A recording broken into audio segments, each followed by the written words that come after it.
जप का असली स्वरूप होता है श्वासोश्वास में चलता रहे। अगर वो श्वासोश्वास में चलता है तो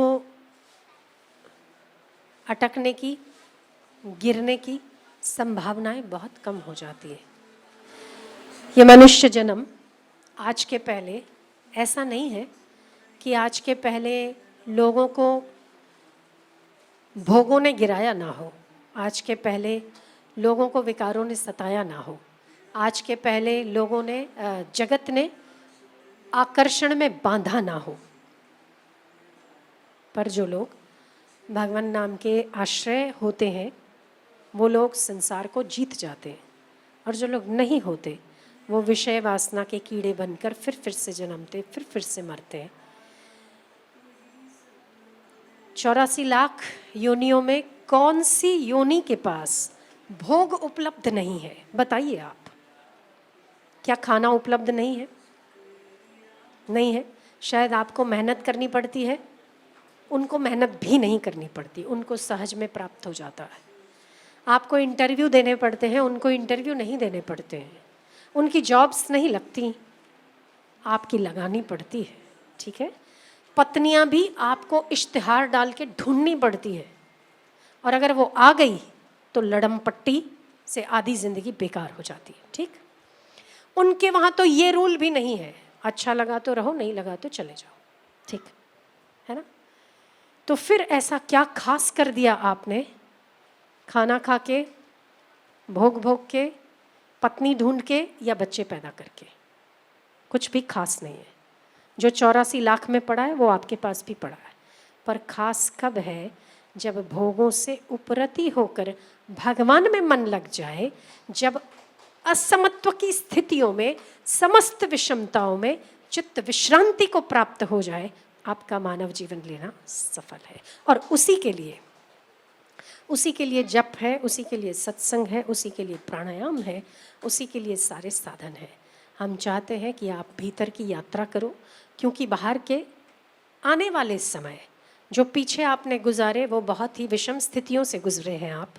आने वाला समय भी हो सकता है इससे अधिक विकट और विषम हो, पर आपका चित्त विचलित नहीं होना चाहिए।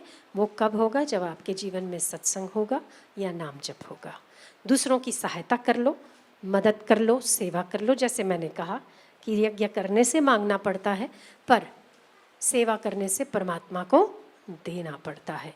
तो एक हाथ में आपकी सेवा हो और दूसरे हाथ में समत्व का शस्त्र हो, आप जीवन की जंग जीत जाते हैं। तो आज की गुरु पूनम आपको समत्व प्रदान करे, सेवा प्रदान करे, भगवान में अधिक से अधिक रुचि प्रदान करे। भोगों से और भगवान के बीच बहुत पतली सी डोर होती है, योग और भोग के बीच बहुत पतली सी डोर होती है, जिसे समझना और उसे संभालना थोड़ा सा दुष्कर होता है। पर कृष्ण कहते हैं कि बेटा पार्थ, अभ्यास के द्वारा कोई भी व्यक्ति बड़े से बड़ा दुष्कर कार्य कर सकता है, क्योंकि जो अभ्यास करता है उसके साथ सदैव अभ्यास में मैं संलग्न होता हूँ। हम उसे परमात्मा को संलग्न करिए, शायद भोगों से बच जाए, शायद विकारों से बच जाए, क्योंकि आज की गई ना तो बाकी सारी भोग योनियां हैं। बिना कुछ समझे, बिना कुछ किए, बिना किसी पात्र के भोग भोगना बड़ा आसान काम है। उसमें सारी जो मनुष्य के बाद जितनी भी योनियां हैं वहां समझ नहीं है। ठीक है, समझ नहीं है। रुचि अरुचि का मायना नहीं है, केवल भोग भोगने की प्रधानता है। पर हम केवल मानव हुए हैं, इसीलिए हमें विवेक दिया है परमात्मा ने। अगर ये चली गई तो बाद में कौन सी मिलेगी हमें पता नहीं, इसीलिए इसी का ही सदुपयोग करना चाहिए। तो हम बार बार अनुरोध करते हैं आपसे, प्रार्थना करते हैं कि अपने जीवन की महत्ता को समझिए। जीवन क्यों मिला है उसको जानिए। जीवन जीवन दाता के लिए मिला है, इसीलिए आपको ऐसी समझ दी है, ना कि भोगों में गिरने के लिए दी है। इसीलिए थोड़ा सा वैराग्य हो, या तो थोड़ी सी शरणागति हो। या तो शरणागति रखेंगे तो बच जाएंगे, या तो वैराग्य रखेंगे तो बच जाएंगे। दोनों के अलावा और कोई तीसरा रास्ता नहीं है। तो हमारे पास, हम हृदय से आपको प्रार्थना करते हैं कि आप बचे रहिए, संभले रहिए, क्योंकि ये मनुष्य जन्म चला गया तो इसके बाद जो मिलेगा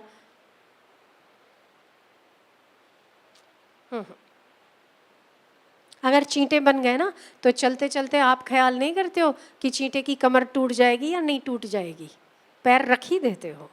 मेंढकों को हजारों गाड़ियां कुचल देती ही है ना, पर आपका ख्याल रखा जाता है, रखा जाता है ना, आपका ख्याल रखा जाता है अगर सिर दर्द भी होता है। पशु पक्षियों का ख्याल नहीं रखा जाता कि अगर उन्हें कुछ होता है तो आपका ख्याल रखा जाता है। क्यों? क्योंकि आप मनुष्य बने हो। आप भी परमात्मा का ख्याल रखो क्योंकि इसने आपको मनुष्य बनाया है।